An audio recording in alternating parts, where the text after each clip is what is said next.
Hello అండి, welcome to my channel. ఈరోజు వీడియోలో రాగి పిండి సగ్గుబియ్యంతో హెల్తీగా అండ్ టేస్టీగా అప్పటికప్పుడు చేసుకునే హెల్తీ అండ్ టేస్టీ కిచడీని చూద్దాము. చాలా బాగుంటుంది. ప్రతిరోజు ఇలా కిచడీ చేసుకొని తినడం వల్ల రోజంతా చాలా యాక్టివ్గా హెల్తీగా ఉంటారు. శరీరానికి కూడా అస్సలు వేడి చేయకుండా ఈ కిచడీ చాలా బాగా పనిచేస్తుంది.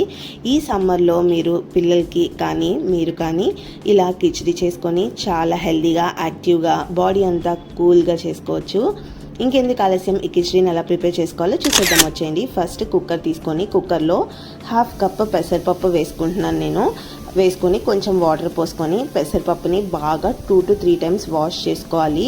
పెసరపప్పు బాగా వాష్ చేసుకున్న తర్వాత అదే కుక్కర్లో మళ్ళీ 1/2 కప్ సగ్గుబియ్యం తీసుకుంటున్నాను.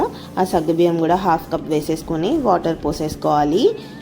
పోసుకొని తర్వాత సన్నగా చాప్ చేసుకున్న చిన్న ఆనియన్ అండ్ 2 పచ్చిమిర్చి ముక్కలు వేస్తున్నాను.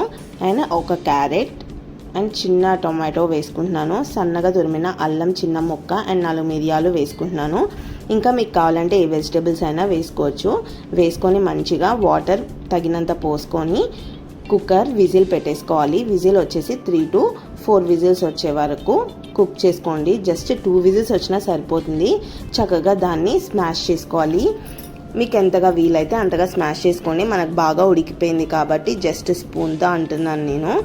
అండ్ కొంచెం క్యారెట్ ముక్కలు తగిలితే పిల్లలు ఇష్టంగా తింటారు కదా, అందుకే అలా ఉంచేసాను అనమాట. మీకు కావాలంటే ఇంకా మెత్తగా కూడా స్మాష్ చేసి చక్కగా చిన్న పిల్లలకి కూడా పెట్టొచ్చు అనమాట. దానిలోనే మనం ఇంతవరకు ఉప్పు వేయలేదు కదా, ఇప్పుడు ఉప్పు వేసి కావాలంటే కొంచెం వాటర్ పోసుకోవాలి. 1 గ్లాస్ వాటర్ పోసి స్టవ్ ఆన్ చేసి స్టవ్ పైన పెట్టేసుకుంటున్నాను. మధ్యలో కింద అడుగంటకుండా లో ఫ్లేమ్లో పెట్టుకొని కలుపుకుంటూ ఉండాలి. ఉడుకుతున్నప్పుడే మళ్ళీ 1/2 కప్ రాగి పిండి వేసుకుంటున్నాను. రాగి పిండి వేసుకొని అది కూడా మంచిగా ఉండలు లేకుండా కలుపుకోవాలన్నమాట. అలా చిన్నగా ఉండలు లేకుండా కలుపుకోండి. మీరు ఏ వెజిటేబుల్స్ కావాలంటే ఆ వెజిటేబుల్స్ వేసుకోవచ్చు. అండ్ వాటర్ కన్సిస్టెన్సీ చూసుకోండి. ఒకవేళ మీకు ఈ టైంలో గట్టిగా అయిపోయింది అనిపిస్తే కొంచెం వాటర్ పోసుకోండి.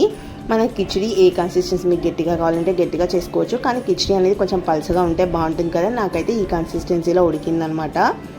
చక్కగా ఒక 5 to 10 minutes వరకు కిచడీని బాగా ఉడికించుకోవాలి. అప్పుడు రాగి పిండి అనేది పచ్చి వాసన లేకుండా ఉడికి మంచి వాసన వస్తుంది.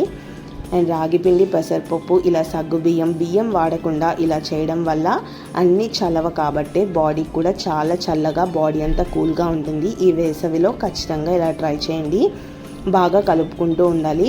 కలుపుకొని ఇప్పుడు మనం స్టవ్ ఆఫ్ చేసేసి ఇంకొక స్టవ్ పెట్టుకొని పోపు వేసేసుకుందాము. దానిలో నెయ్యితోనే పోపు వేసుకోండి, చాలా బాగుంటుంది. ఫస్ట్ జీడిపప్పులు వేస్తున్నాను. అవి బాగా వేగిన తర్వాత దానిలోనే 4 మిరియాలు, కొంచెం కరివేపాకు అండ్ కొంచెం జీలకర్ర ఇవి యూజ్ చేసుకొని బాగా ఫ్రై చేసుకోవాలి పోపు అంతా.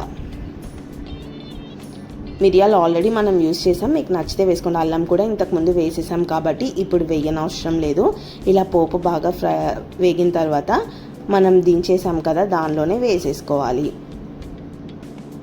చక్కగా కిచడీలో వేసుకొని నేతితో పోపు పెట్టుకోవడం వల్ల కిచడీ అనేది మంచి రుచిగా ఉంటుంది.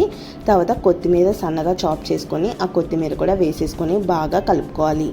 ఇంతే, చూసారు కదా, ఎంతో tasty and healthy khichdi ready అయిపోయింది. ఇలా ఈ సమ్మర్లో మీరు కూడా ఇలా కిచడీ ట్రై చేయండి, చాలా బాగుంటుంది. పిల్లలు కూడా చాలా నచ్చుతుంది. మీకు కావాలంటే ఒక నిమ్మకాయ పిండుకొని కలుపుకొని తినండి, ఇంకా రుచిగా ఉంటుంది.